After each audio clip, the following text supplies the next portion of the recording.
In tonight's live stream, it's just me and you. Ask me anything you want about Marvel, Star Wars, DC, YouTube, or things about my personal life. Whatever it takes for me to get to know you better and you to get to know me better, I'm all for it. There's no question too small, and I will be answering all of y'all's questions by the time this live stream ends tonight.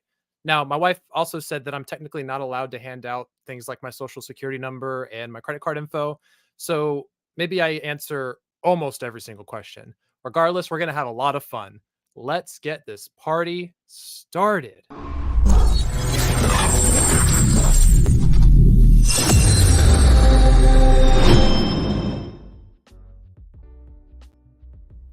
All right, what is going on, everybody? Welcome to the first Cosmic Broadcast live stream in, oh my gosh, has it been, what, 4 or 5 months? And the first one was just more so of a trying to figure out this whole situation and figure out how the heck live streams even work, because not this wow, I can't talk. This isn't necessarily my my normal thing, but you know, you got to branch out, try some new things. So like I said in the intro, this is going to be exactly how I described it. It's just going to be me, you guys. We're going to have a bunch of conversations. I'm going to read all of y'all's comments, ask me any question you could think of, and I guarantee you that your voice will be heard, and I'm going to give each of you guys a spotlight as we go along. So let's go ahead and start off with the very top, and we're going to work our way down. Frankie says hi. I remember I saw his comment earlier today when I was getting everything set up. Frankie, it is good to see you, my friend. Good to see you, man. Dark Movies, hey. Dark Movies, man. If you're in this, I know that you had said, let me pull up the next comment. I remember you said that you were going to be potentially going to sleep because it's 2 a.m. in the morning. Wow. Yeah, no. So if you're asleep right now, actually, I hope you're asleep. Dude, get all the sleep that you can. Like I said, you can come back, maybe check out the live stream once it's been posted after you wake up. But yeah, man, sleep is always super, super important. Let's see. We're going to go next. Can I show my own comment? Oh, I can. Huh. How about that? You learn something new every day. All right. Let's get this rolling. Also, can I just say, I am a huge fan of the fact that they let you put music in here. This is nice. I'm really feeling it. Frankie, I come up. Yes, you did. I'm so happy to have you in here, man. I know I just started having conversations with you recently, but you seem like a really cool guy. So again, I'm very happy that you're here with us. View with Drew. Hey, everyone. What's up? Drew, what is going on, my man? It's so good to hear from you. So good to hear from you. You said, good news. I made a Lego Marvel short films on my channel recently. Ooh, I don't know if I actually caught that today, so I'm glad that you let me know. I'll go back and check it out after the live stream. There's two things. If there's two things I love the most, it's Lego and Marvel. So, I mean, shoot, sign me all the way up. I am all about it. All right, we got Thanks Jesus. Thanks Jesus says, hey. So if you guys don't know, Thanks Jesus is actually my father. I don't know if I'm gonna, if I should out him like that, but hey, Thanks Jesus is my dad. So I haven't seen him in a long time. It's really nice to hear from him. So I'm just gonna say, hi, Dad. Makes me feel like I'm a little kid again. 80s kid from the 90s. What is up, Jonah? Dude, what is going on, man? It is so good to have you a part of this live stream. Said Captain Rex looks super cool in live action. Ahsoka is peak Star Wars. Dude, for the 2 seconds we got of Captain Rex actually saying something, I was so happy to see him. That made my Clone Wars heart very happy. I was going to say, the music's coming back in. There we go. It's going to be on a weird loop, so we'll probably have awkward 5 seconds of pause. We'll figure that out as we go along. But dude, the last episode of Ahsoka was really awesome. I personally was, how do I say it? Apprehensive going into episode 5 because I've not really hid the fact that I've been cautiously optimistic about the show, mostly because I just haven't been as invested in Rebels. And so with having such a basically Rebels season 5, it was difficult for me to get invested, mostly because I was not really seeing anything I could really relate to, because I only watched Rebels once, and having episode 5 with Ahsoka and freaking Hayden Christensen coming back and just knocking it out of the park with having Rex on the side, dude, all of that was peak Star Wars, and I was eating it up. Ahsoka is peak Star Wars. I won't quite agree with that yet until we get to later on in the season. Once the season concludes and we get to finally see Thrawn and this potentially teases the I think the movie that Dave Filoni is going to be making with all of the Mandoverse characters together, then I will definitely be more inclined to call this peak Star Wars. But this episode itself, absolutely peak Star Wars, 100%. All right. Thanks Jesus says, what is the coolest weapon in the Marvel Universe? All right. The coolest weapon in the Marvel Universe. That is a tough question. I guess there's a difference between coolest and most powerful. If I had to think, if I had to come up with one on the spot, I'd say the coolest weapon in the Marvel Universe has got to be Thor's hammer. I think that it has the most intrigue, but yet it's also one of those weapons that when wielded, it grants the user insane amounts of power. And it's not just Thor. That's the cool thing. So we spent the first 10 years of the MCU only seeing Thor wield it. And then when Hela actually broke his hammer, that was a big deal because before that, we had not seen anybody messing around with it. I know Captain America nudged it in Age of Ultron, but it was primarily, wow, I can't talk tonight. It was primarily Thor's weapon, and anybody else wielding it was inconceivable. But having Captain America wield it in Avengers Endgame brought the house down. So I think in the MCU right now, it was Thor's hammer. I don't really think we have a new version of a super cool weapon right now in the current MCU as we look at phases 4 and onward. But yeah, I definitely got to say Thor's hammer. 80s kid from the 90s. Do you collect anything besides movies? All right, so I'm gonna be honest with you. I don't collect any type of movies. I have a couple of DVDs, but I hate to say it, I don't have a huge collection of films. I am a streaming guy to the core. I hate to say it. I know that it's, very new school to be talking about just streaming movies, but that's how I've pretty much lived the last couple of years. Even when I was younger, I didn't really collect a lot of those kind of things. And in general, I'm not even much of a collector. I love to collect things, but I just could never make it work in my budget to just be collecting all sorts of things. I know you collect the action figures and stuff like that. I just watched a couple of your videos where you were talking about the new Black Series that you've been collecting. Dude, you've got some really sick figures. In my case, all I really have is my Funkos. I got my Funkos, I got my Legos, and then a couple posters that I've collected. But other than that, I haven't really collected much. If you gave me $300,000 and said, hey, go ham. Oh yeah, I'm gonna be a collector. So it's not that I don't like collecting. I just haven't been able to. Oh, we got Ethan in the chat. Ethan said, yo, what is up, Ethan? Thank you so much for jumping in. This really means a lot.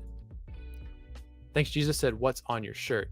So this, I keep going the wrong way. So this is Deadpool, and it's Deadpool's 30th birthday shirt. I got it at, I think it was the Salvation Army, and it's basically celebrating 30 years of Deadpool in the comics. So I just thought it was really cute. Also, it kind of has that Funko kind of vibe. I don't know if y'all can see that, but yeah. So that as soon as I saw it, I was like, ooh, I'm totally in.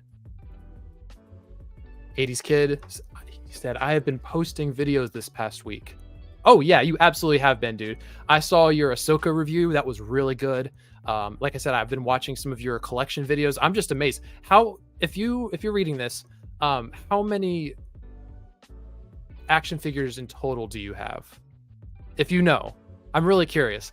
If you know off the top of your head, that would be awesome, because I'm super curious what your total collection's looking like. And that's everything, not just Star Wars. Do you have other things other than Star Wars figures that you collect? Let me know.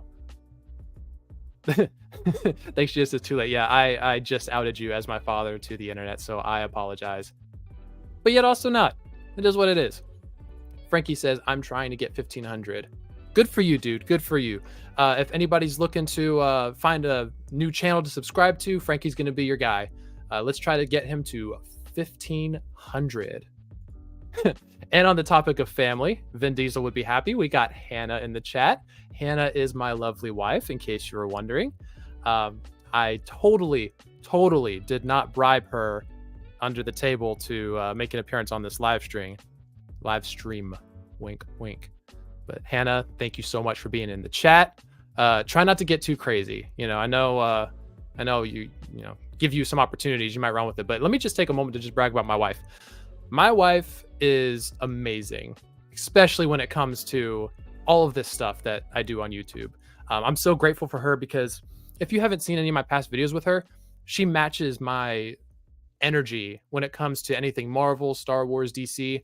And throughout the years, I've gradually brought her to more and more things. We go to opening night movie premieres together, and we're always bouncing ideas off of each other. And she just has this wealth of knowledge that I'm very appreciative of, because if not, it would just be me talking all the time and her staring at me with this blank stare on her face like I don't know what you're talking about. But I'm so grateful for her. She's been my confidant when it comes to editing videos. She's great at giving advice, and I'm so grateful for everything she's done. But I'm gonna stop being mushy because I got more comments to read. 80s kid. So you said Anakin yells to his troops. Also, I'm gonna stutter a lot during this live stream, 100%, because first of all, I have a slight speech impediment that comes out when I talk really fast. That's why I edit a lot of my videos, because I don't know how to talk half the time. Yay! But also, sometimes it's hard to read. You know, like I'm trying to read these comments and maybe my eyes are going bad. I don't know. But if you see me pause and stutter, just bear with me. We're going to get through it. 80s kid said, Anakin yells to his troops, forward. That scene was awesome. Dude, that scene where Anakin's charging forward, I think it was the Battle of Ryloth, and it flashes between him and Vader. Did not see that coming, and it was such a just jaw-dropping moment. First of all, getting Hayden Christensen to play Clone Wars Anakin, he looks amazing. I'm not going to get into too much of that because I want to make sure I save some of that for my review that's going to come out when the season concludes. But man, Hayden Christensen, specifically the de-aged Hayden Christensen, crushed it.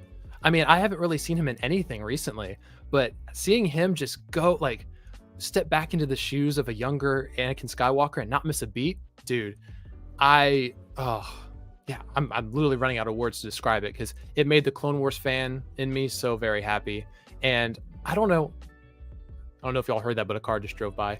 I don't know if they're going to use him much in the future, because to me, they can really only use him in flashbacks and stuff like that. But if there's a way that they can keep Hayden involved, I am all for it, because the dude deserves this. He's been ridiculed by Star Wars fans, specifically back in the prequel era, and it's so nice to have him sort of have a career renaissance in a way. 80s Kid says, thoughts on Aquaman 2? It looks awesome. Aquaman 2. So I saw the trailer today. I'm not really able to put out trailer reactions that much, mostly because I'm at work when they drop. So I'm not able to just drop whatever I'm doing. By the time I actually sit down to watch it, the algorithm's already passed by. Everybody's already watched everybody else's. And again, just for me and my channel, and you know how busy my schedule is, can't necessarily make it work. But as for the trailer itself, I'm actually really excited. Aquaman 1 was a very enjoyable film. It doesn't do many things spectacular, but the one thing it does do very well is its use of anything underwater.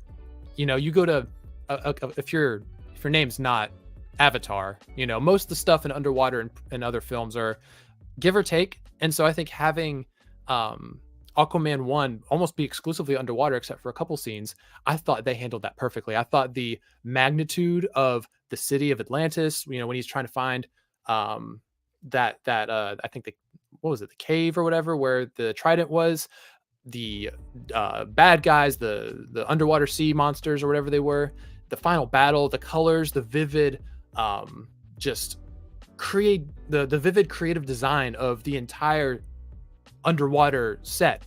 Thought it was awesome. So if Aquaman 2 can carry on the same thing that Aquaman 1 did and not miss a beat, then I am 100% going to enjoy it.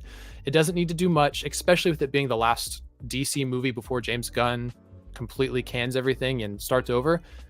And I'm still confused about that, because I don't know when or how they're gonna use characters like Aquaman in the future, because it sounds like James Gunn wants to keep them canon but also doesn't. But you know what, as long as Aquaman 2 has more Jason Momoa and less Amber Heard, I'll be a-okay. I think they said they cut her down to barely a few scenes. And yeah, not a big fan of Amber Heard, so I really hope that Aquaman 2, even if it's a little awkward, if it just kind of pretends that she doesn't exist, I'm here for it. Thanks Jesus says, what makes Vibranium so special? All right, so Vibranium basically is the MCU's version of adamantium. And I know what you're saying. What's adamantium? Adamantium is a very precious metal in the comics. Specifically, geared towards the X-Men. That's what Wolverine's skeleton consists of, and it's pretty much indestructible. And that combined with his healing factor allows Wolverine to regenerate and basically never get killed unless he's an old man, i.e., Logan. But vibranium is basically that. So it's this super powerful, unbreakable metal. And what makes it so special is that it can be utilized to create really cool tech, really cool gadgets, awesome weapons.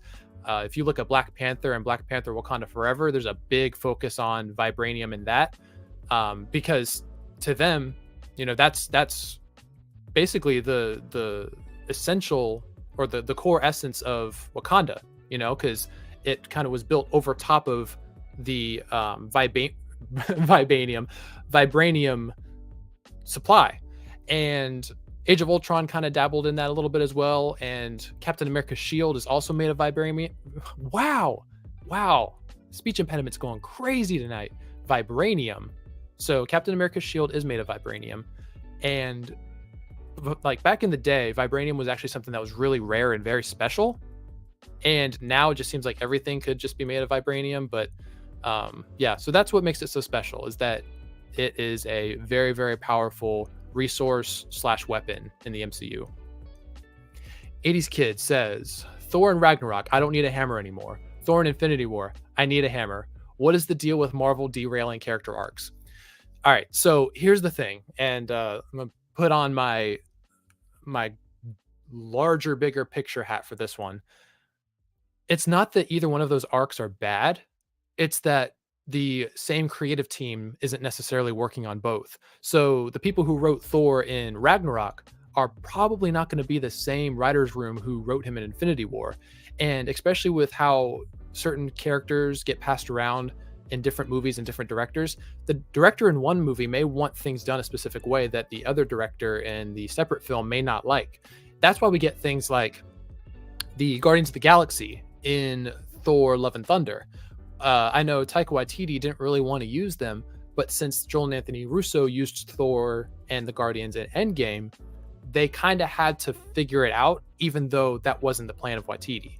So Thor's arc in Ragnarok doesn't necessarily mesh well with Thor in Infinity War, but that doesn't discredit either arc. Because I thought Thor was pretty good in Ragnarok, and I thought Thor was amazing in Infinity War. I didn't take too much time to really be mad about him having a conflicting arc, because both of them were done well. Yes, if you think about it long enough, the coherency doesn't really add up. But I personally thought that they did both very well. So yeah, inconsistency in the writer's room and in the director's chair is what I would say to that. Sam Does Stuff. Yo, dude.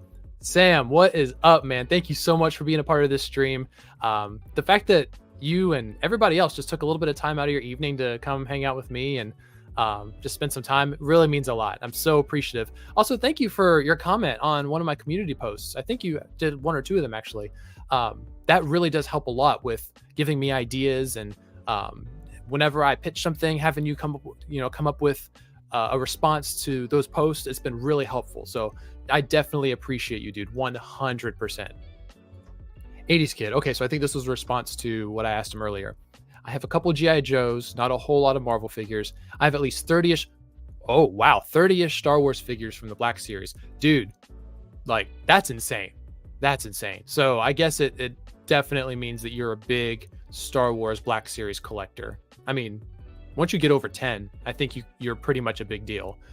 Wow. So I'll tell you a little story about that. Back when I worked at Target, we used to have the new release Friday where the newest Black Series or action figure or Funko Pop would be released. And man, let me tell you, going into work super early and seeing those people out there with their chairs and their lunch bags and stuff like that, just sitting there waiting for the store to open so they can get their figures, blew my mind. Because I was like, why would these people wait this long in this godforsaken hour of the morning just to get a Black Series or Funko Pop or anything like that? And then I was talking to one of the guys who was doing it, and he told me about the money that they could make off of it. And I was like, oh my gosh, what the heck? So no wonder y'all are doing this kind of thing. Some of them collect it just because, sometimes they collect it just because they enjoy collecting. But the people who actually go out there to try to make a living off of it do pretty well for themselves. But the biggest thing is having them stay on top of everything, having to be early to everything and all that kind of stuff, that's a grind that I respect, but I could never really do myself. So yeah, dude, 80s kid, shout out for the insane Star Wars collection. You said the actress for young Ahsoka looks and sounds just like the character. Oh, dude, heck yeah. Heck yeah. 100%. Also, fun fact, you probably already knew this, but the actress who played young Ahsoka actually played young Gamora in Avengers Infinity War. So I thought she looked familiar, and I looked it up and I was like, oh my gosh, it's the same actress. And she did phenomenal. She 100% felt like the live action iteration of Clone Wars Ahsoka without it feeling too overbearing. Or, you know how some child actors kind of appear wooden, or I don't want to say anything else that could potentially discredit them because at the end of the day, they're kids, but inexperienced. You know what I'm saying? So I feel like having them, or having Ahsoka in this instance be played by such a talented young actress, dude, it was awesome. It was awesome. And I would love to see more of her. Maybe we'll get some more flashbacks during the rest of the season, but I highly doubt it. I feel like this was our peak. So if from here on out we get the Thrawn story fully engaged, we get the last 3 episodes of really making Thrawn a very viable threat, sign me all the way up. I'm in it. So I think that having this episode in the middle of Ahsoka is a great way to get those people back on board like me who wasn't quite interested in it. And now I'm fully ready for whatever comes next. Frankie said, no, I lost 4 subs. Oh, dude, no, don't sweat it. Dude, trust me. Losing subs is one of those things where it hurts and it makes you feel like, oh, where did I go wrong? Did I do something bad? Did people really hate what I was putting out? But just don't focus on that. Just focus on continuously producing content that you are genuinely passionate about and that people are really buying into. Do not make content to, try to fit a specific genre. Do what you enjoy doing and take that enjoyment into that genre. So hypothetically, if you like Marvel and you want to talk about Marvel, then make that your niche. I give up. I'm just going to stop talking. But make that your niche. That's the reason why is the Cosmic Broadcast. That's why I don't talk about other movie reviews on my channel. I don't talk about whatever, mainstream. I don't talk about the newest releases that aren't comic book related or sci-fi related. There's a reason why. For me, I'm not as passionate about I don't want to say regular movies, but I'm not as passionate about regular movies as I am things like Marvel, Star Wars, and DC. So when I first put my YouTube channel together, I was like, I need to find something that I specifically enjoy talking about. Because I could technically make a generic movie channel, but my passion's not in it. I don't care as much. I'll gladly watch movies. I'm not a movie snub, but I couldn't sit here and talk to you guys for hours about, what was it? Perks of Being a Wallflower. I don't know. I'm saying first thing that comes to my mind. Why was that the first movie that came to my mind? Anyway, but you know what I'm saying. So that's why with the Cosmic Broadcast, I talk about Marvel, DC, Star Wars, Sonic the Hedgehog. Yes, I do sneak Sonic the Hedgehog in there, even though it's not comic book related, but you know what I'm saying. So for me, it's like, that's the niche that I found and I really enjoy it. So long story short, keep your head up, man. Keep your head up. Thanks, Jesus said, if you have a friend or a relative who has never seen a Marvel movie and you can only give one movie for them to watch, what would you recommend and why? That is a great question. So let me tell you, no ensemble movies. No ensemble movies. I think, if I remember correctly, you mentioned that you had watched Infinity War and you haven't seen any Marvel movies, right? So you were kind of lost and not knowing what's going on. Big mistake. Big no-no. So I would definitely say no ensemble movies. I 100% would say, let's start at the beginning. I don't want to drop somebody right into the middle of the MCU without them having a prior knowledge of what the heck's going on. So I would say 100%, let's go to the beginning. If you and I sat down to watch actually, you know what? I know I said to go back to the beginning. If you were sitting down and watching with me, I would say watch the MCU in chronological order, not in the order that it was released, but in chronological order. So we're talking about starting with Captain America, the first Avenger. Although technically Eternals starts in the past, but then it ends in the present. So we're going to nix that. But yeah, just go to Disney Plus. They have the Marvel MCU or the MCU in timeline order. Start with the first one and work your way through. If you're not feeling it, then it's not for you. But I guarantee you that if you start out like that, then you'll be in a good spot. Plus, you're starting out with Captain America: The First Avenger, which is, again, if you looked at my MCU movie ranking, you'll see that I definitely have lots of love for that film. So I do believe that is a great way to start out. Also, Captain America is my favorite MCU character, with Spider-Man being second, just in case you're wondering. 80s Kid said, did you see the video of the warehouse filled with toys? I got a couple good 12-inch Star Wars figures from Krenner Mint in Box, which are no longer produced. RIP Kenner Company. No, I didn't see the video of the warehouse. But that's cool that you got a couple figures from Kenner Mint. Wow, Kenner Mint Inbox, dude. If there's one thing I know, and I do not know much when it comes to collecting, is having those suckers in box untouched. Oh yeah, those are a fine addition to my collection, as General Grievous says. You said Civil War is your favorite appearance of Spider-Man in the MCU. Do I even want to call that a controversial topic or controversial take? Because we've seen so much of Spider-Man in the MCU other than Civil War, and he's not even in Civil War much. Dude, that's actually a really, really, really interesting take. Because I kind of agree with you. I think Tom Holland and his young, chaotic energy fits Civil War so well, especially with him being unknown. I think it's actually really cool. Low key. So I know that I'd say personally my favorite iteration of Tom Holland Spider-Man in the MCU has got to be No Way Home, just because there's a lot of layers to his performance. He is still the Spider-Man we know from the MCU, but then he also deals with a lot of the grief and loss of the death of Aunt May. Spoilers if you haven't seen No Way Home. I probably, gosh, I hope you've seen it by now.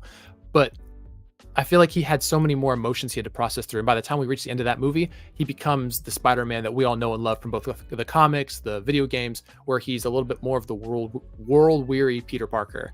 But I definitely respect your take, because I enjoyed every second of Spider-Man being on the screen in Civil War. So mad respect, man. Makaya says, love the lighting. Thank you. I totally did not spend an hour trying to get the lighting right before I hit live. Just kidding. Yeah, no, I totally did. But no, I appreciate that. Lighting is definitely something that I try to make a priority in almost all my videos. So I definitely appreciate that you noticed that. That means a lot. Thank you. 80s Kid. I don't collect to make money. Dude, that's awesome. Again, if you just do it for the love of the game and you do it for the love of just the concept of collecting and having rows and rows of things you can look at and be like, look, this is pretty sweet. Dude, I respect that so much. So it's not always about the, what was it? To quote Kingpin from Into the Spider-Verse, it's not always about the money, Spider-Man. Oh gosh, I'm so sorry. I butchered that. But you know what I'm saying. It's not always about the money. So good for you, dude. View with Drew. Messed up. View with Drew says, huge question. How would you rank the actors who have played the Justice League? Drew, my guy. That is a hard question. Wow. Okay. I'm going off of memory. I shouldn't miss any of the Justice League members, but if I do, yell at me. Tell me I don't know anything about nothing. And honestly, you're probably right. So how would I rank the actors who have played the Justice League? Okay. Number one. Ooh, am I really going to do this? All right, I'm going to do this. Number one, Ben Affleck. I know. You don't got to say it. I know. I love Ben Affleck as Batman. I thought we didn't get nearly enough of him. I'm actually, once I can sit down and find some time, I'm putting together a actual full-length video of why I think Ben Affleck is the best live-action Batman. So that's going to be something. That's definitely going to be something. But I love Ben Affleck. I thought he was intimidating. I thought he was commanding. Like, he commanded a presence everywhere he was. And he had so much intrigue and mystery to his character that left me wanting more, even though we barely got a movie's worth of him. Most of it involving Batman v Superman. Justice League, specifically Joss Whedon's Joss Whedon's Justice League, disgusting. So that doesn't even exist in canon anymore. But yeah, so Ben Affleck, we're gonna go Henry Cavill as Superman.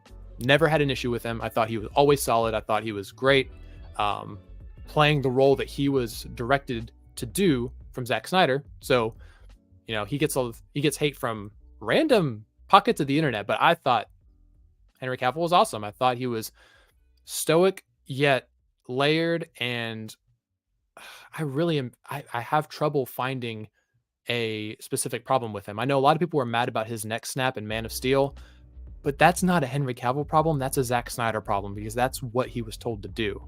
Actors can only get blamed for so many things. So Ben Affleck, we're gonna go with Henry Cavill.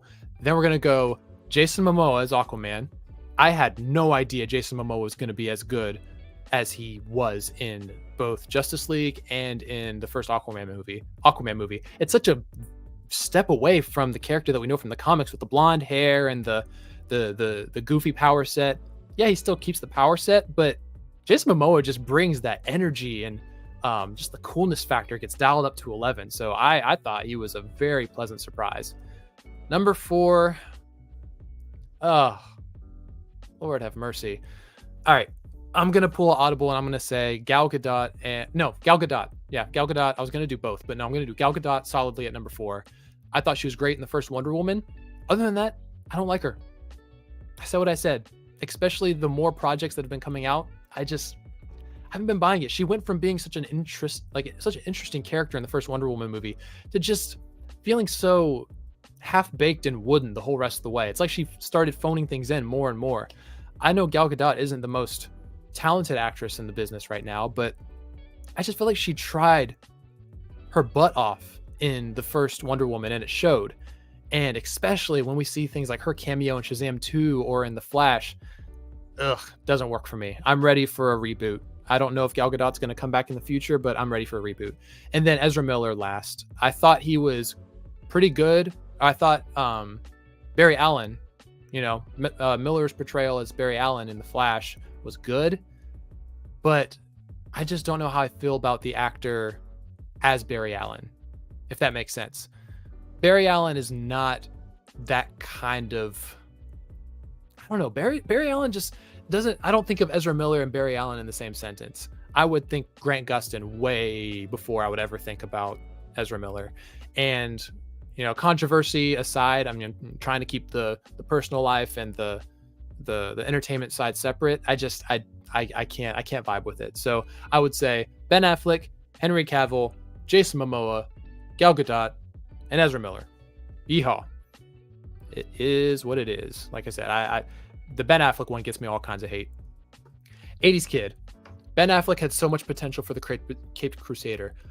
Dude, who are you telling? Just having them reference his past with the Joker and Robin and all these things that got teased, I was so disappointed. I know Matt Reeves' Batman is really good, and it's, again, one of my top 10 favorite comic book movies of all time, but I can't help but wonder what could have been with the Ben Affleck movie. I know he was super passionate about it, and having Deathstroke as the main villain slowly take apart Batman's life piece by piece and Bruce Wayne's life, oh my gosh, such an awesome idea. And it's just such wasted opportunities and wasted potential. I don't know if they would have actually gone that route in the future after the Batman movie if Ben Affleck got it made. I know they probably would have pivoted back more towards the Justice League stuff, but you said it, man. Ben Affleck had so much potential. Frankie said The Little Mermaid 2023 is not as good as the 1989 one. I will agree with you, Frankie, only because I have not seen the new Little Mermaid movie. It is what it is. And not because I hate it or I have some agenda against it. I was just straight up not interested. And I mean, I know it's a controversial take on the internet these days where everyone seems to be taking a side, but the way I see it, if I'm not interested in it, I'm just not going to see it. It's not a big deal. I'm not going to tell other people not to go see it, but it just ain't working for me. That's really all I got to say about that. 80s kid says, does it ever annoy you when YouTube gives you advice you didn't ask for? So do you mean YouTube or do you mean YouTubers? I'll keep an eye on the comment section to see what you mean. But if you mean when YouTube gives you advice, if you're talking about the recommended page, yeah, you'd be surprised. YouTube's throwing some crazy stuff in the recommended page. I'll just be watching something basketball related, and then I'll see like the 10 easiest ways to make a grilled cheese sandwich, and I'm just like, huh? What? I don't. How did we get here? Now, if you meant, does it ever annoy you when YouTubers give you advice you didn't ask for? The way I see it is, there is no such thing as bad advice, especially when it's given out of the right motive. So I've had people tell me things that, they've given me advice like, oh, you should try to do this, do that, do that. The best part about advice is that you don't have to take it as gospel truth. Just everyone's got a grain of knowledge or a grain of wisdom based on their life experiences. So the best part is to take all of them, gather your info, gather your data, find one or two things that you can pull out, and then make the decisions for yourself. So there's been times where I didn't straight up ask for opinions, but I had people come to me and go, hey, I would love to see more of this, or I'd recommend this. And it ended up making a huge difference in furthering my my YouTube escapades. So I definitely, oh, sorry, I trailed off for a second. I saw I'll skip back down to your comment real quick. You said, I mean, YouTube themselves when they talk about upgrading thumbnails. Oh, okay. I got you, man.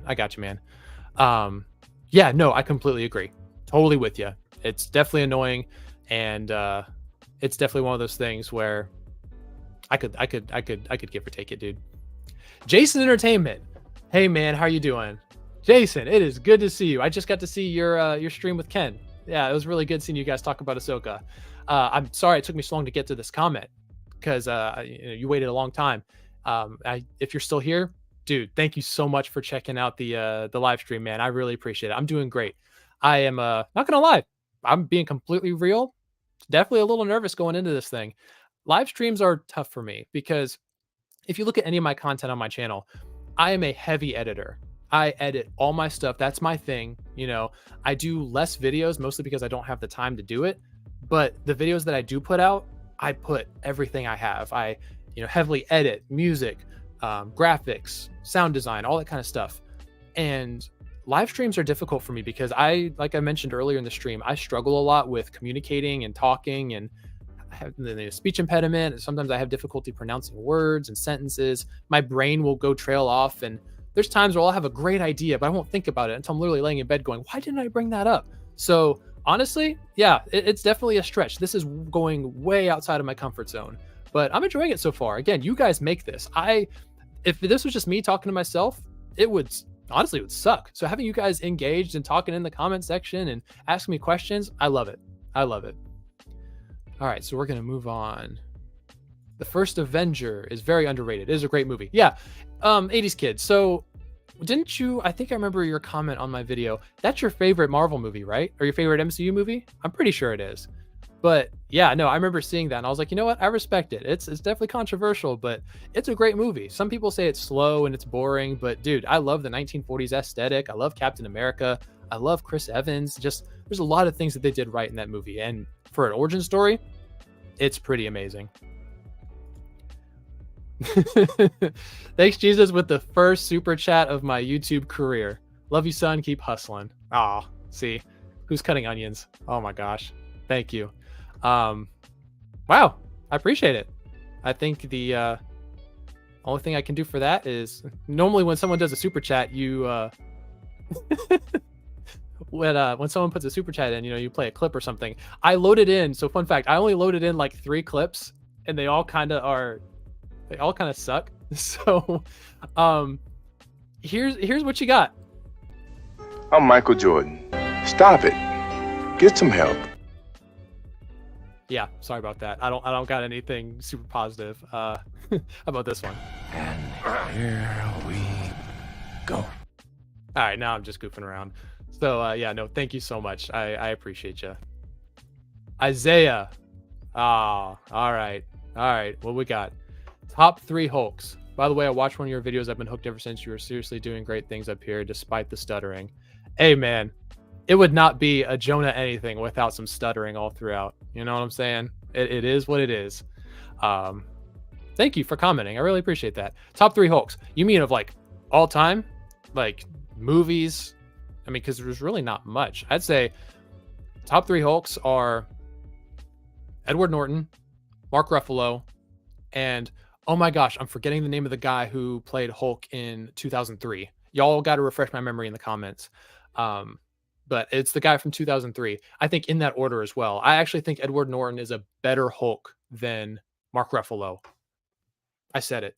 I think that he brings a certain weight and gravitas to that I don't think Mark Ruffalo quite matched.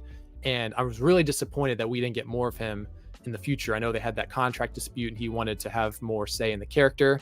But yeah, I do believe that Edward Norton should have gotten more of an opportunity in the future. And yeah, thank you for sticking around despite my stuttering. You know me, man. the more I talk, the more I get myself into trouble, and the more opportunity I have to look like a fool. So why not do it on the internet with, all my subscribers watching? 80s kid, did you grow up with Bionicle? I'm gonna be honest, dude. No, I did not grow up with Bionicle. I knew of it as a kid, but it wasn't really my thing. I was Team Lego all the way. No looking back. I had as many Lego sets as I could possibly own. I asked for Lego sets every Christmas, every birthday, and it's not that I didn't like Bionicle. I just Lego dude. That's it. But I know you're a big Bionicle guy, and I know you're actually working on writing that book. So yeah, good for you, man. Super happy for you. The View with Drew. Aside from Ryan Reynolds, what actor do you think had the best redemption playing a comic book character after the first time didn't go well? Whoa. All right. Shoot. See, Ryan Reynolds is such a good one. So you took that one off the board straight up. Oh my gosh. All right. Well, I would have to say, dude, that is such a tough one, because I would have said Ryan Reynolds. That'd be a tough time. Let me come back to that one. I'm coming back to. Oh, you know what? You said Oscar Isaac. That is very true, because he played Apocalypse, and he got to come back and play Moon Knight. So that's actually a really good one. See, since you took Ryan Reynolds off the board, you didn't say anything about me not taking Oscar Isaac. So I actually am going to agree with you on that one. I thought Oscar Isaac was great in Moon Knight. However, I don't think Moon Knight itself as a show did itself justice. I think that they had a great premise that they fumbled, but it was not because of Oscar Isaac. I thought he straight up killed the role. And I want to see more from the future, but shoot, with all the stuff going on with Marvel and Disney and the strikes and just the status of Disney Plus being up in the air, I highly doubt we're going to get more of that in the future. It sounds like they're really going back to basics. So going back to your comment, since you took Ryan Reynolds off the board, yeah, I'm going to go with you on Oscar Isaac, to be honest. All right, so let's keep rolling. You said 80s kid. Looking back on Batman v Superman, I enjoyed it the first 2 times on DVD. I think Batman didn't mean to kill all the criminals, but I do think he had to adjust to the times. You're right. And I think if you're talking about the Ultimate Edition, again, that is the superior version of the film, in my opinion. As for the whole, I think Batman didn't mean to kill, kind of had a tank with machine guns on it. So I think there was some intent in there somewhere, just to be honest. But like you mentioned in your previous comment, there's a lot of unknowns with him. Why is he the way that he is? Why is he so comfortable taking lives when the whole premise of Batman is that he doesn't take people's lives? So there was a avenue that we could have taken to explore that, but that never happened. So just wasted opportunities. And I'm not against the idea of Batman killing if it's because of a specific motivation. And even though it wasn't explored as much, I'm going against everything in my YouTuber brain, but I'm overlooking that part just because I think Ben Affleck is just dope as heck. View with Drew says, also forgot to mention I'm doing an updated review of the first Aquaman movie tonight. Nice, dude. Nice. I will 100% check it out. You have my word. I will, as soon as I get off this live stream and check up on some things, I will take a peek at it. If it's out by the time I finish the live stream. If I end up going to bed and missing it, I promise you I'll run it back and take a peek at it tomorrow. Because I'm old, man. I'm 25 going on 60. You know, after it reaches 9-10 o'clock, I can't hang. I can't do these. You know, some people stream till midnight or 3-4 a.m. Dude, I can't do that. I'm in bed by like 9:45, yawning, and I'm no good to anybody if I'm not in bed by then. 80s kid, when do you think the strike ends? My guess is 2025. Wow, 2025. All right. Well, I don't think it's going to go that far, but I do believe it's going to carry through the end of the year. I think 2024, something's going to happen, but I was just so surprised at the fact that both sides are really digging in, and it doesn't seem like there's going to be any progress, at least in the near future. And this is going to shake Hollywood to its core, right? Like this is going to be insane, because once the new or the most fresh releases of movies come out, that's it. You know, you can't just resume productions. You can't just have people start going back to the way things were. There's going to be a huge gap between what's already come out and what's to come in the future, because people aren't allowed. I mean, shoot, Ryan Reynolds wasn't able to even improvise on set for Deadpool 3 because of the writer's strike. And then now that the acting strike is at full swing, they're not even able to make these movies. They have to pause on everything. So even if the strike figures itself out by the time 2024 hits, we still have to go through, I'd say, another year of damage control. So 2025 may be when everything starts to get back in full swing, but I think the strike itself will end in 2024. Did you watch Power Rangers? If so, what was your favorite season? Mine was Turbo. I'm gonna be 100% with you, Chief. I did not watch Power Rangers. Again, not because I didn't like it, because again, I watched a lot of stuff growing up. I just never found myself really drawn to it. Again, nothing against Power Rangers, but I was more of a Star Wars guy, and I consumed all things Star Wars. I had a very one-track mind when I was younger, and if I was really obsessed with something, that's all I would consume. So Power Rangers theme song slaps, and I watched the live-action Power Rangers movie that came out, gosh, was that 5 years ago? And I enjoyed it, but I never watched the any of the Power Rangers TV show. Yeah, so we covered that. Frankie says, I'm 4 away from my goal, and I'm assuming you're talking about my Marvel video. See, I'm stuttering all over again. I'm here for a good time, not a long time, guys. Bear with me. Frankie says, I'm 4 away from my goal, and you amazing Marvel video. Thank you, dude. I really appreciate it.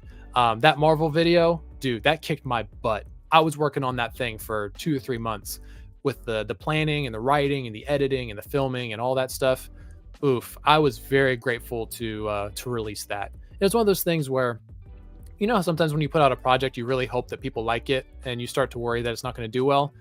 I will say, I didn't care as much about that once I released this video, because I was just so happy to have it out. It's not that I wasn't passionate about it, because again, I put my heart and soul into that thing, but I just was like, you know what? It's gone. I've just felt this weight off my chest, and it was awesome.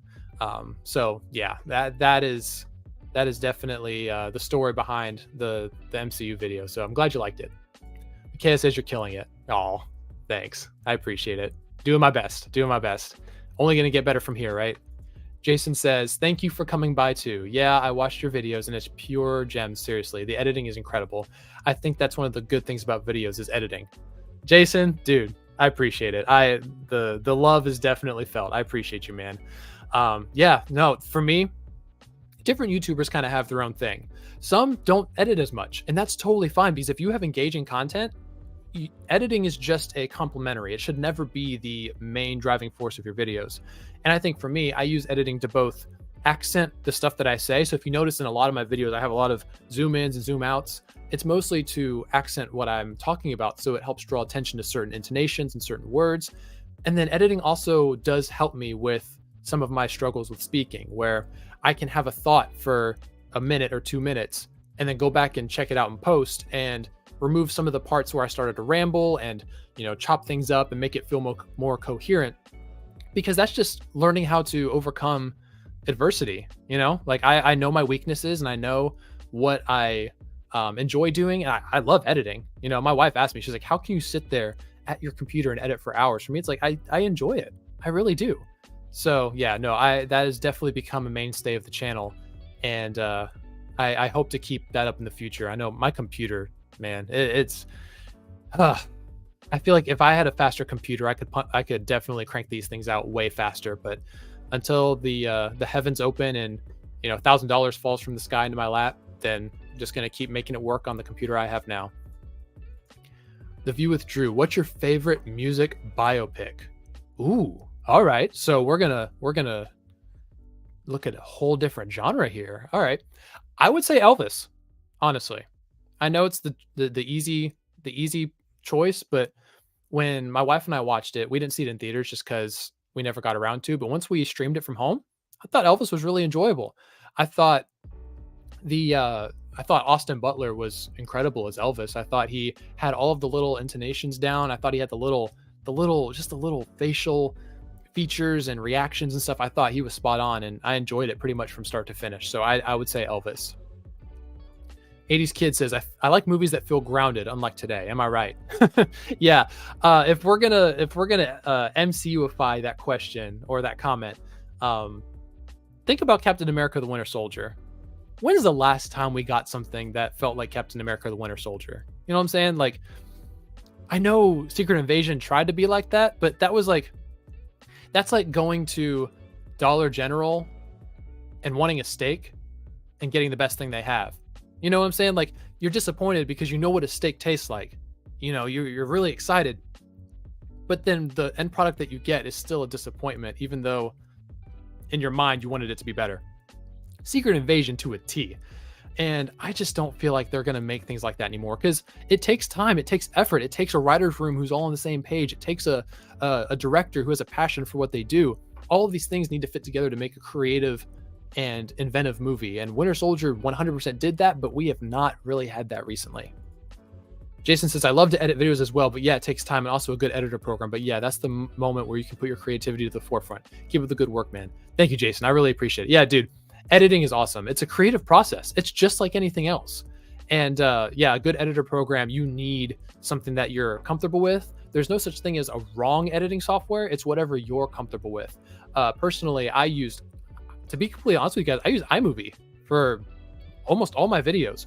Up until recently, I did the free trial of Final Cut, and I'm sold. I love Final Cut. If you go back to my Spider-Verse video that I put out about a month ago, that was my first video using Final Cut. And man, let me tell you, I had so much fun with that thing. And I guess I got to shell out the money when the free trial ends. But man, I was hooked. I love Final Cut. Jason, if you're still in the chat, what kind of editing software do you use? Just curious. I always like comparing notes with fellow YouTubers. What's your favorite 80s song? Mine is The Walk of Life. Favorite 80s song?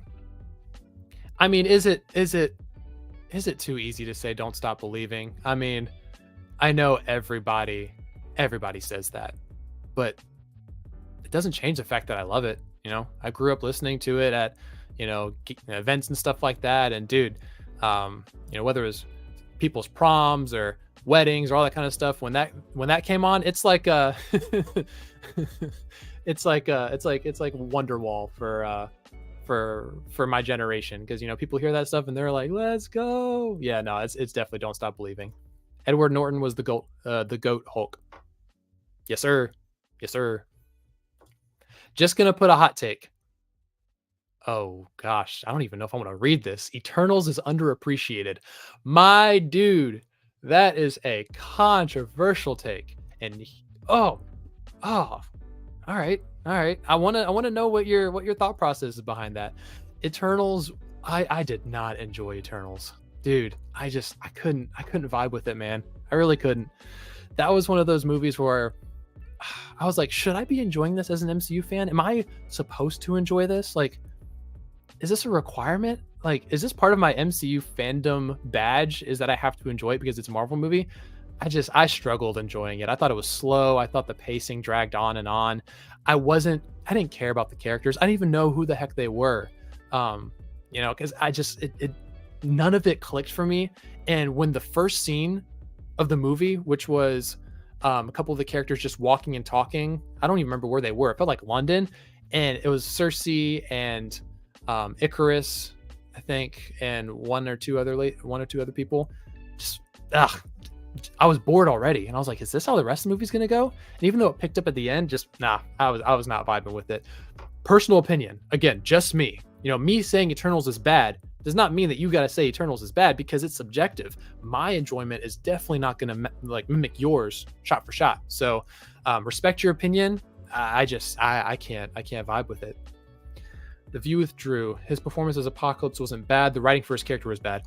Also true. Oscar Isaac is one of those actors where you can put him in anything and he's going to be great. But just like with Moon Knight, if the script doesn't serve him well, he can only do what he can do. He can't magically make his lines better. So I definitely agree.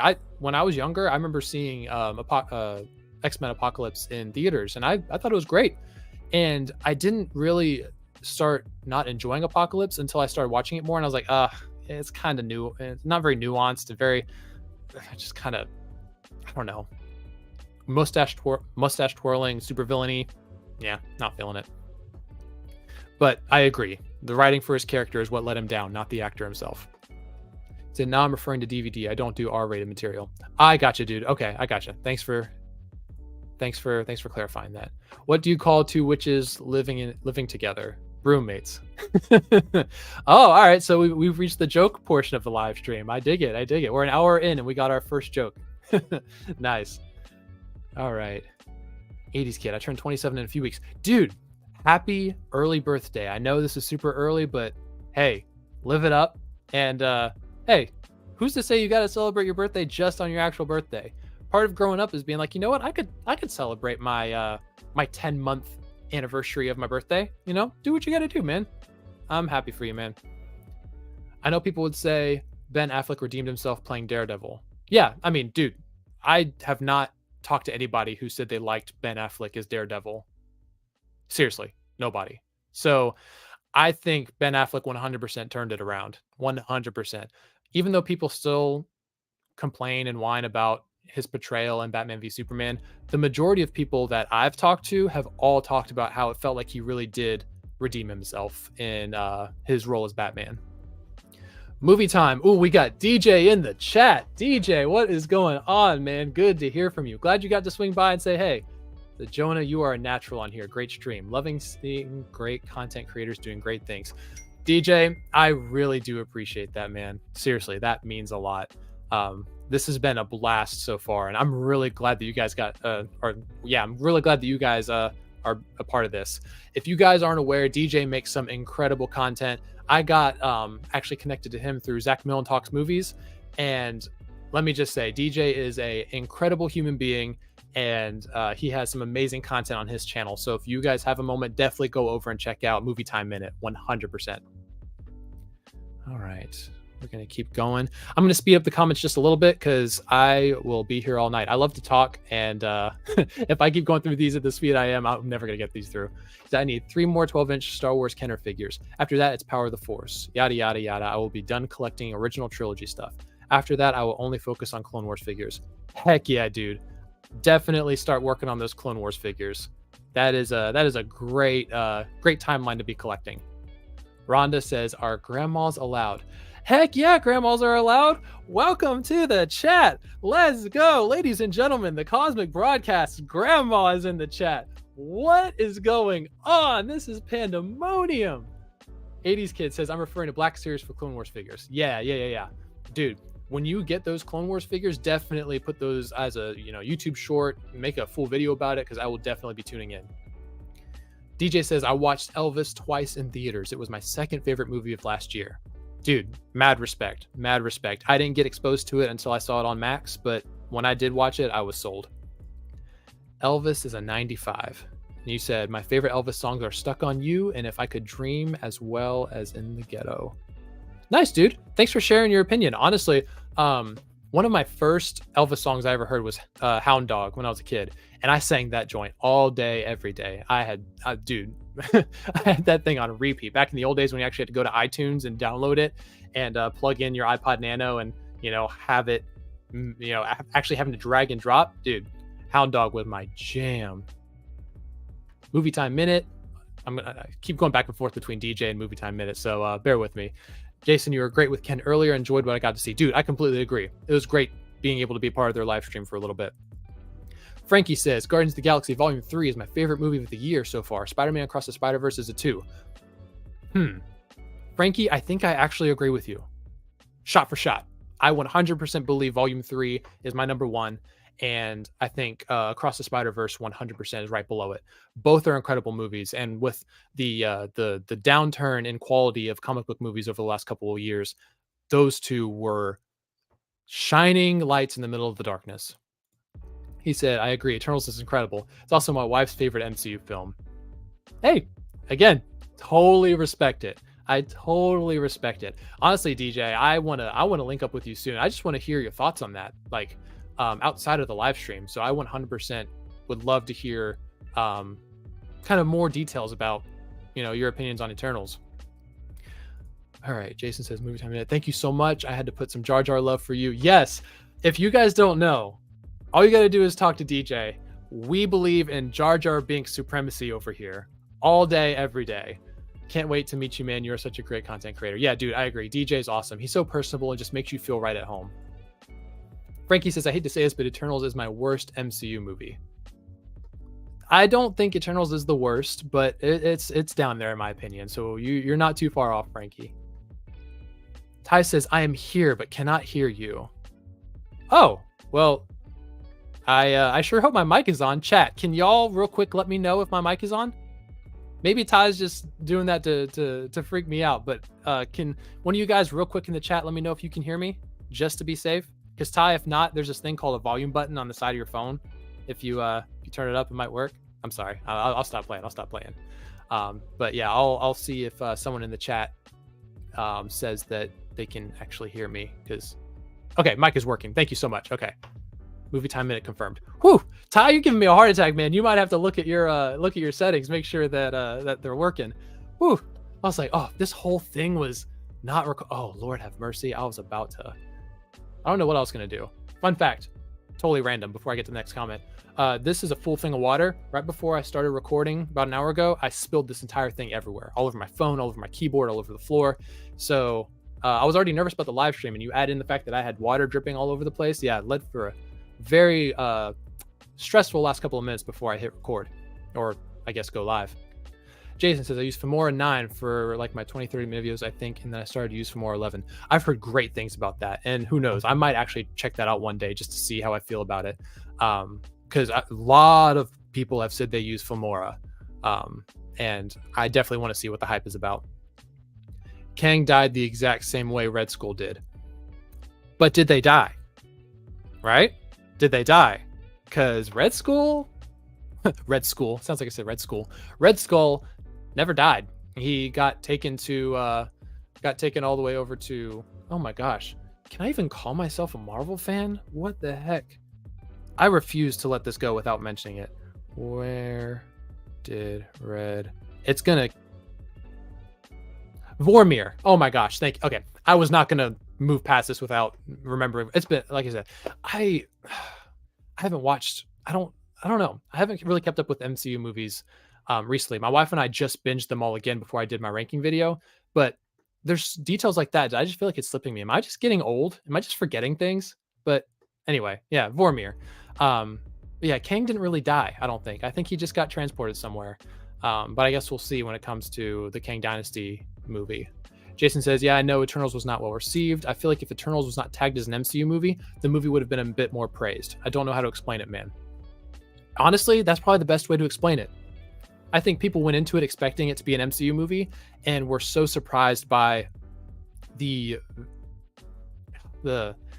separation or isolation that it felt compared to the other Marvel movies. Also, the fact that an actual Celestial comes up out of the earth and then they've ignored it for the last like 3 to 4 years of Marvel projects. Sorry, I was being a little dramatic. More like 2 years of Marvel projects. They're not addressing it until Captain America New World Order. But still, the fact that it's been this long and nobody said anything about it, it's like the rest of the MCU wants to pretend like Eternals doesn't exist. But you're right. I definitely believe that labeling it as an MCU movie did not bode well for it. Jason said, just the shots, the story, the settings were so beautiful. I did enjoy a lot of the characters, but I will admit that the main character is a bit weak. I feel like that's some interesting topics.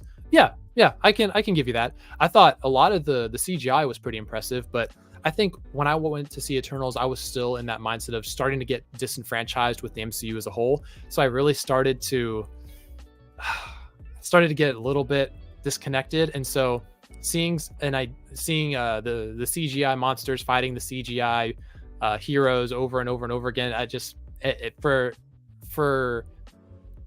a film that's supposed to be pushing new boundaries and stuff, it was stuff that I had seen plenty of times before, and when I wasn't already invested in the characters, it just left a lot to be desired. But again, I'm gonna say it again, I feel like I got PTSD from expressing my opinion on the internet, and then people come out with the snipers like, what did you just say? Did you just disagree with my topic? So I'm gonna keep saying it, but no, it's definitely a subjective thing. 80s Kid said thanks. You're welcome, man. Oh, movie time with a super chat, just throwing in some support for a great YouTuber. My guy, thank you so much. I appreciate you, dude. That means so much to me, man. This is my first time getting super chats, so it's definitely really cool. Thank you guys so much. That's awesome. I appreciate you guys so much. Jason says, but there's one too many characters to try and care. Oh, sorry, not one too. I'm not putting words in your mouth, I promise. There's too many characters to try and care in one movie. That, and it's a bit long and some huge flaws in the movie. But Druig's speech, Phastos in Hiroshima, Icarus saying he serves Arisham. There are a lot of good stuff I liked because I just thought of Eternals as a Chloe Zhao movie and not a Marvel movie. Interesting. Maybe the Celestials were too much for one movie. But yeah, I understand your point and respect it, man. That's what I love about our community. We talk about things we like and that we dislike, and it's awesome. 100%.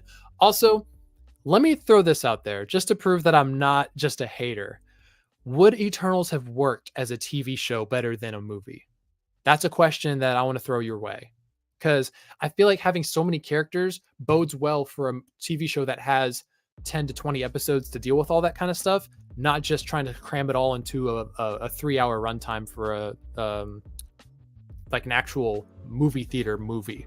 So I feel like it would have worked better as a TV show. It would have been able to spend more time on each character, maybe have one character per episode and then lead into whatever the grand finale is going to be.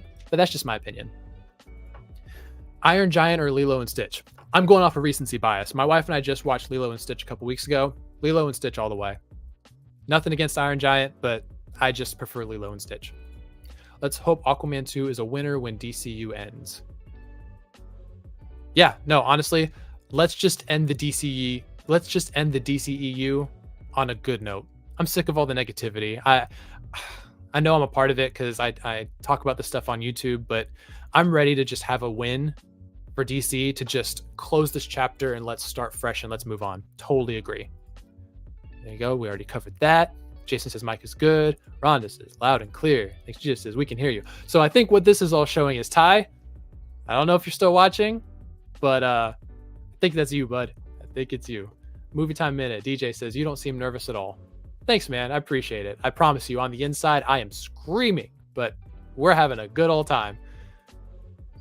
DJ also says, I agree with so much on what you are saying about Eternals. Yeah, no, for sure.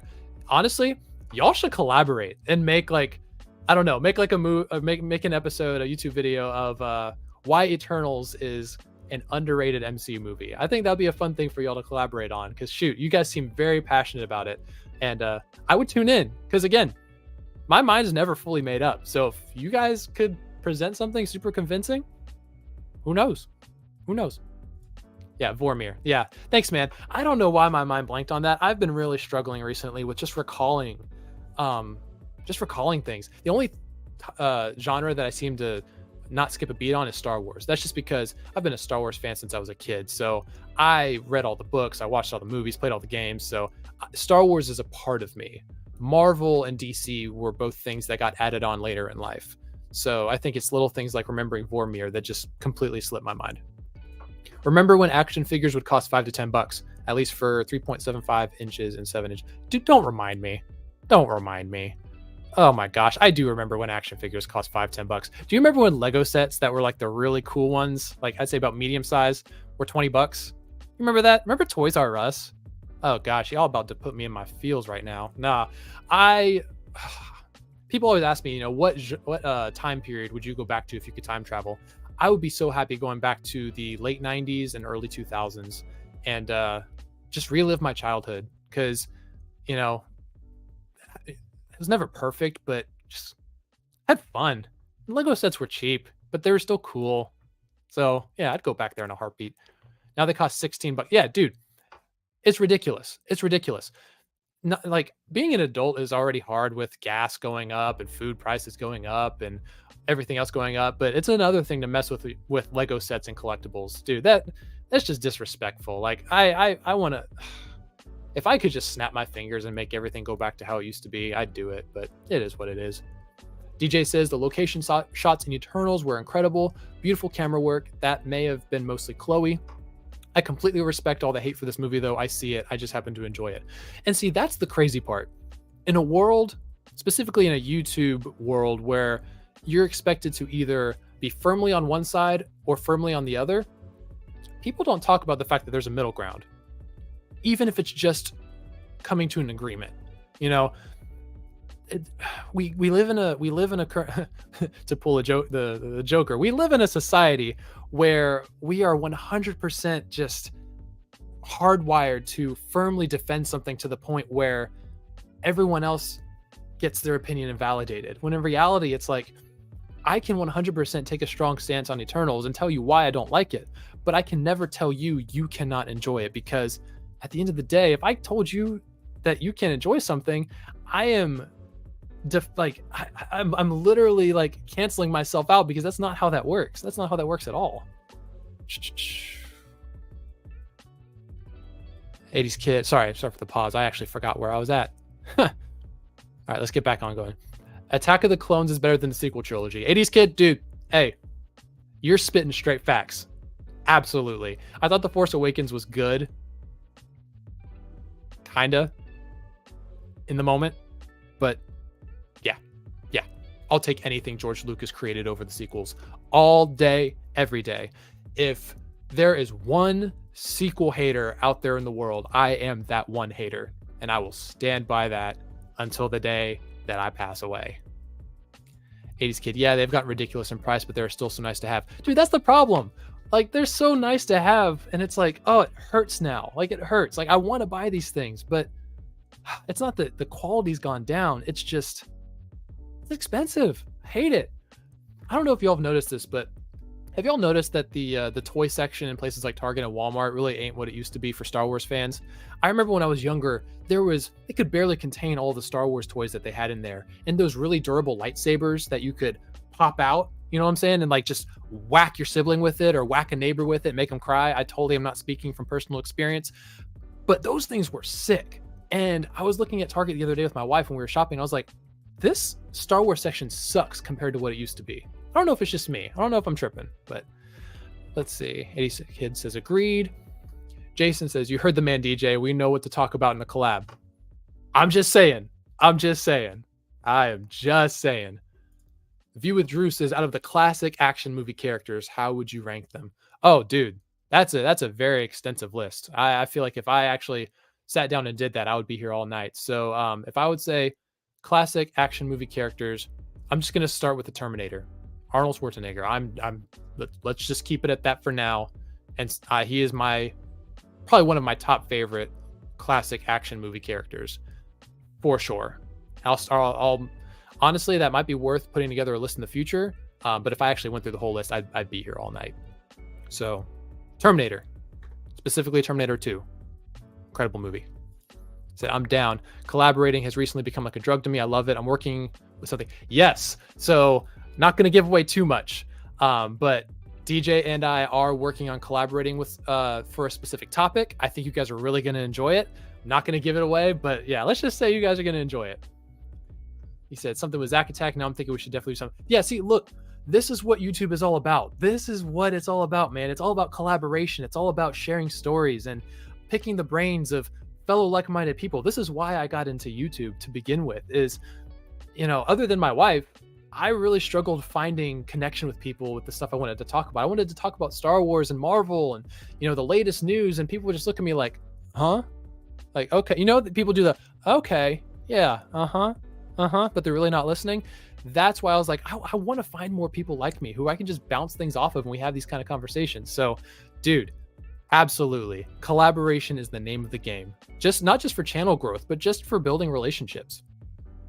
80s Kid says, I got my first Star Wars toy when I was 5. I saw the word Star Wars, but I didn't know what Star Wars was until I was 7. My first Star Wars movie was Empire. It's still my favorite movie today. Oh, man, if your first Star Wars movie was Empire, oh, yeah, you got started off on the right foot, my man, 100%. I just watched Empire Strikes Back a couple nights ago. My wife Hannah and I have been really hardcore binging all 6 of George Lucas's Star Wars movies.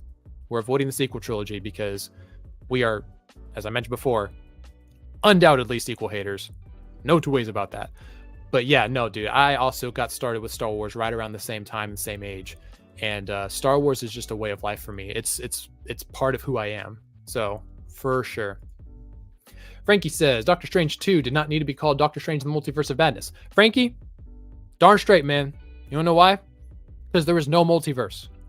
They went to like one other place where the biggest difference was red light means go and green light means stop at an intersection. So yes, I completely agree. Doctor Strange 2 should not have been Multiverse of Madness. It should have been Doctor Strange 2 and a visit to another planet. And a visit to one other multiverse. It sucked. What a disappointment. What a disappointment. Movie Time Minute says, I meant some things with Zack Attack, Canon, Screens End. Yeah. Frankie says, Iron Man. Yes, sir. Jason says, in terms of story, yes, I think Eternals would have worked better as a TV show to give more time to care and flesh out the characters, but it would require way too much CGI and budget, so I'm 50-50. Yeah, that's the drawback, unfortunately, is when you're scaling things down to TV, you definitely have to take some steps back with the budget and with the CGI. Although we've seen shows get mad creative. Look at Superman and Lois. I don't know if you've seen that on the CW, but they are notorious for having their budget slashed every single season, but they keep finding new and creative ways to think outside the box. So it can be done. It's just way more difficult. So I do agree. Frankie says, Iron Man 1, amazing. 2, good. 3, ooh. Hey, if y'all know me and you've been on this channel at all, I am a unapologetic Iron Man 3 defender, and I'm never backing down from that. So I agree that Iron Man 1 is amazing. 2 was meh, but 3, yeah, I enjoyed it way more than a lot of people do. Said, Jason says, I'm so down, man. Would love to talk about this unappreciated gem. Hey, love to see it. Love to see it. Can't wait to see what you guys end up cooking up. 80 said, that's what I love about my new favorite store. It's a time machine. We can find tons of toys that are not in stores anymore. Dude, I got the same thing. I have a antique mall that's about 20 minutes from where I live, and they have a entire floor dedicated to retro toys, whether it's Funko Pops or the old-timey Star Wars action figures, Marvel collectibles, all that kind of stuff. I love it, man. It's like you said, it's like stepping into a time machine. I just hit my microphone. Sorry about that. Awkward pause as I drink my water. 80s Kid says, give us a live action Clone Wars movie, Filoni. Pretty please.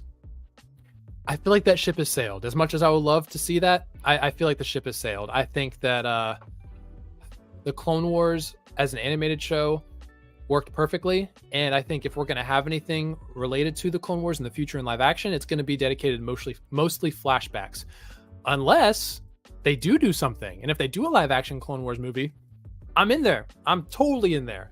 But I don't see that as something that they're probably going to do as they focus towards the Dawn of the Jedi and a return to the sequel trilogy with the new Rey movie.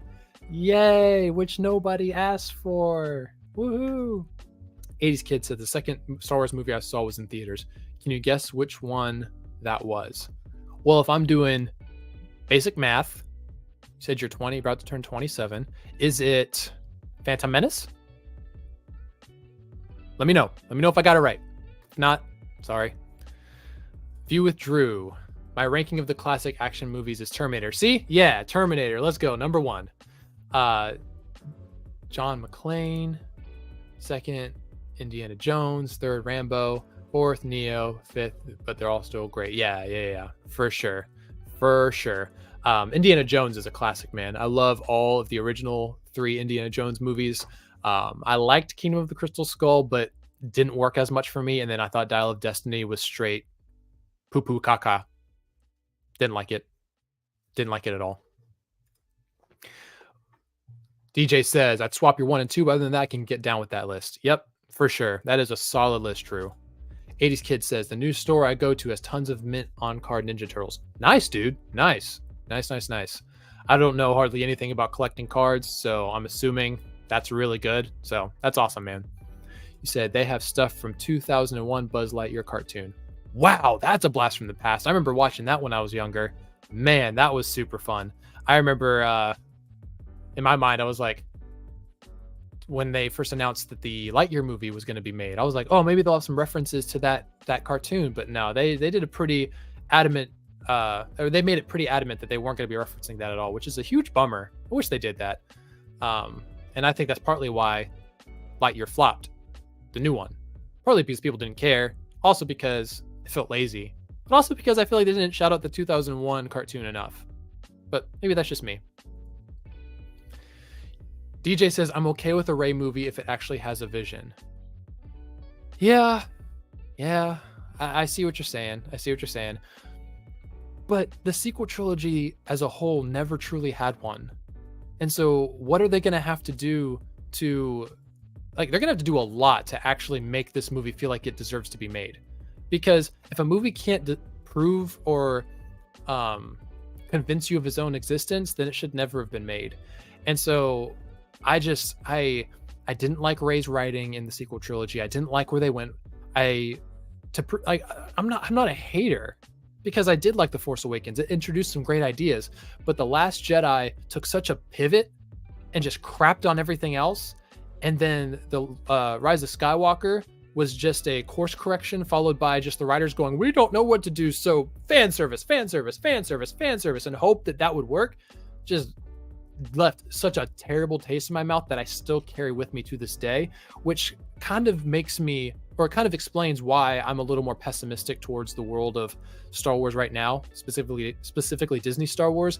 I have a lot more of a negative opinion, mostly because my trust in Disney has completely flatlined, and now I have that mentality of I'm still going to consume the product.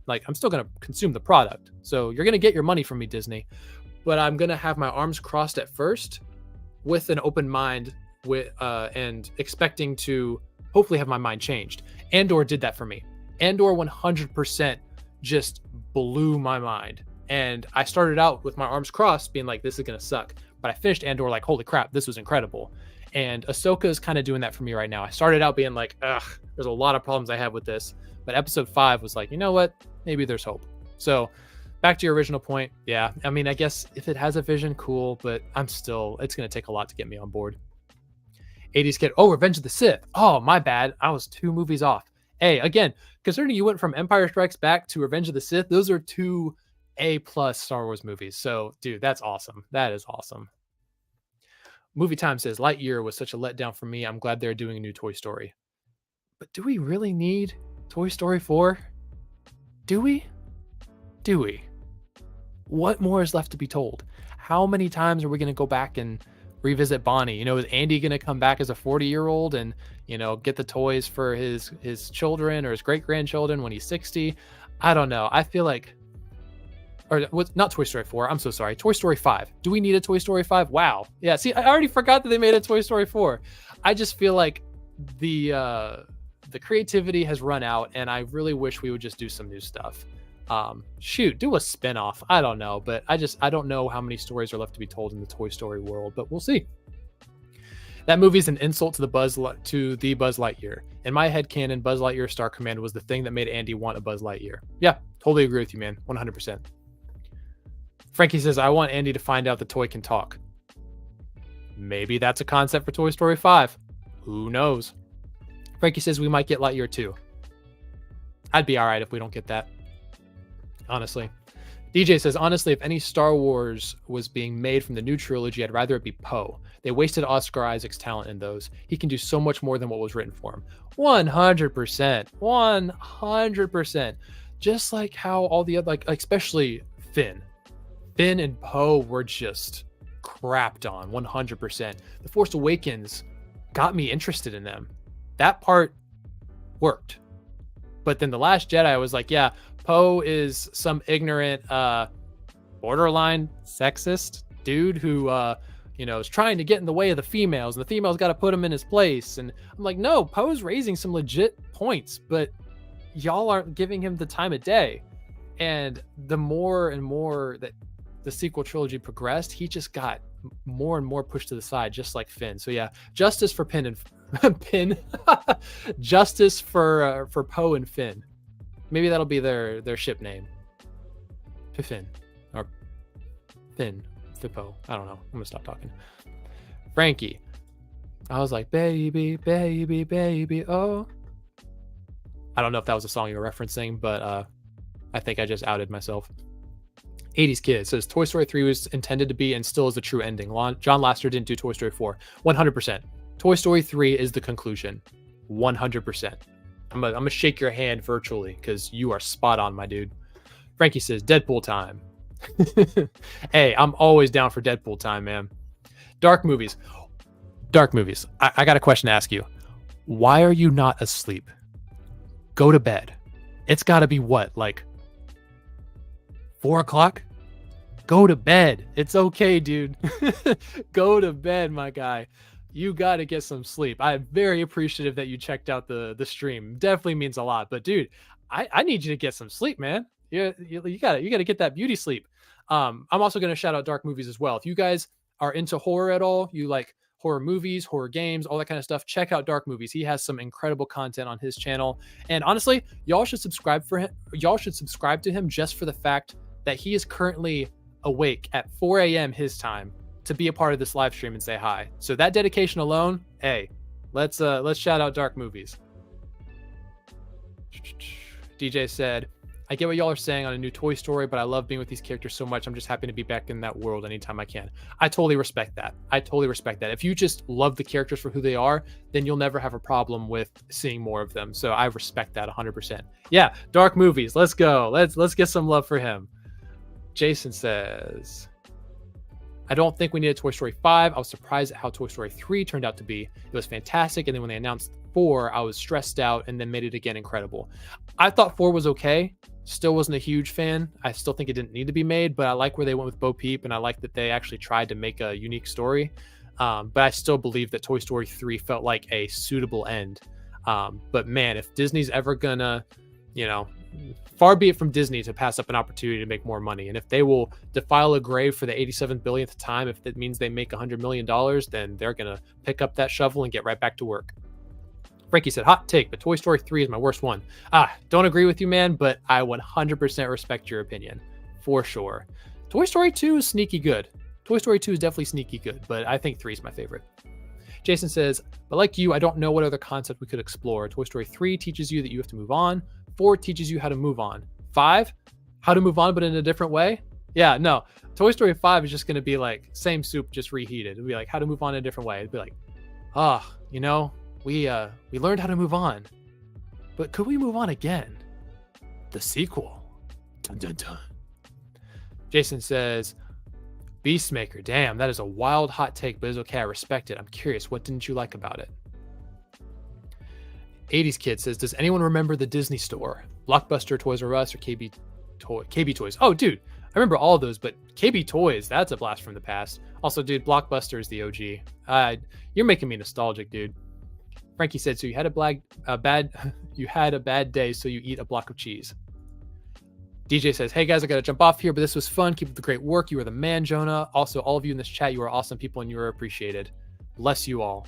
DJ, my dude, thank you so much for being a part of this. I respect and appreciate you so much. And be ready, because it's collaboration time. Dark Movies. It's 3 a.m. Yes, haha. Dude, you're crazy, man. You are crazy, but I gotta respect it, my dude. Frankie says, the bear being put in the bin. Yeah, Lotso hugging bear. Again, one of the best Pixar villains of all time.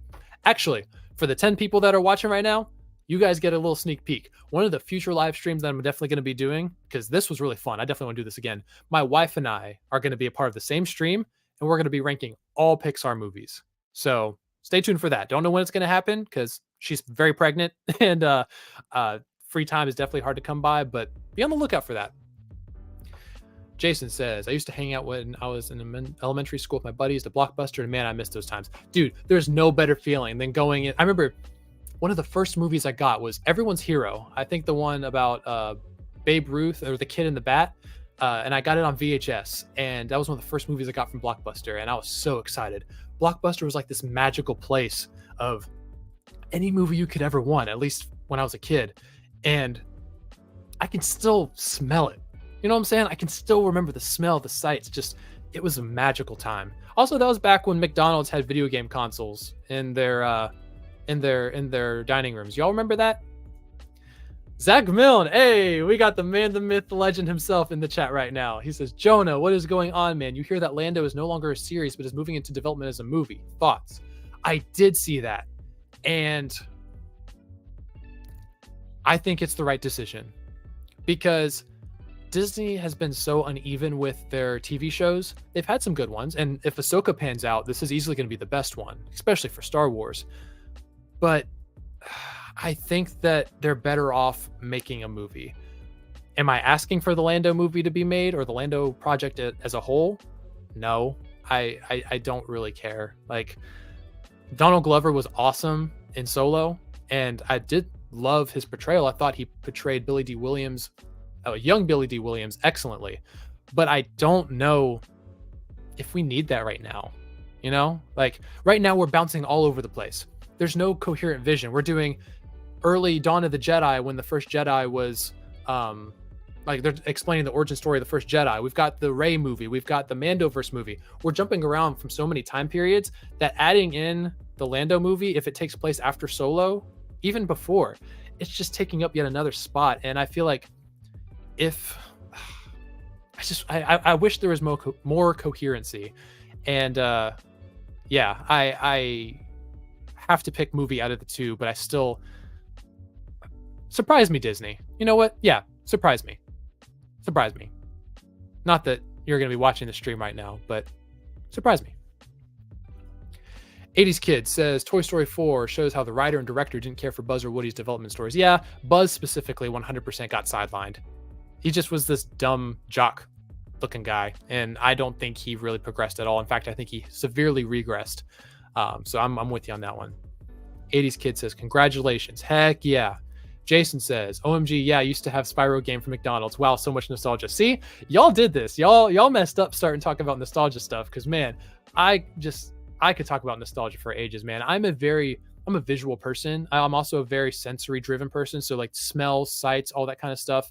And you know, things like Blockbuster or McDonald's or the old school malls and all that kind of stuff, dude, all that stuff makes me so happy. 80s Kid says McDonald's used to be great. Now it's corporate. I miss the old building designs as well as the mascots. Oh yeah, dude. Early 2000s, back when everything was bright and colorful and creative and inventive. This everything now is so corporate. Like you said, it's corporate, and all the colors are like black, gray, and tan and brown. Just it feels so bleh. And it's like, if younger me would have been a kid in this day and age, I don't know how I would have made it, man. There's just we're missing that spark. We're definitely missing that spark. Frankie says, oh, very nice. Thank you for the emoji, Frankie. Frankie says more not. Wow. Whew. This stream has been a blast. Oh my gosh. I don't even know what to say. For all the people that are still watching, thank you guys so much for all of your participation. Thank you for watching. Thank you for liking, for commenting, for subscribing. All of you guys that left a comment, I hope that you felt appreciated. I hope that you felt like you had a voice. This is 100% all about me and y'all just having a conversation. Thank you for rocking with me, even though this is definitely not something that's necessarily in my comfort realm. I always am trying to do new things, and this is one of those step forwards. Let me read a couple more of these comments, and then I'll start signing off for the day. Frankie says, more hot take, Toy Story 4 is my favorite one. Hey, again, mad respect, man. Mad respect. Everybody's opinions are subjective, and if you enjoyed Toy Story 4 more than the other ones, totally happy for you. 80s Kid says 2000s music holds up better than today's stuff. I've been getting back into 2000s music, man, 100%. My playlists are all over the place. It's just like my brain. There's no rhyme or reason. They're just kind of scattered all over the place. But I've been 100% binging some of those early 2000s. Actually, I'm trying to pick a specific genre. Pop punk. 2000s pop punk is 100% what I've been going back to, and it's been a vibe. I definitely more of like a hip hop, rap, R&B guy myself, but just going back and listening to those old school, like all the small things, Blink 182, all that kind of stuff. Red Jumpsuit Apparatus. I don't know if you know that band, but Red Jumpsuit Apparatus is one of my favorites. But yeah, no, 100%. I love some 2000s music. Jason says, thank you, Jonah.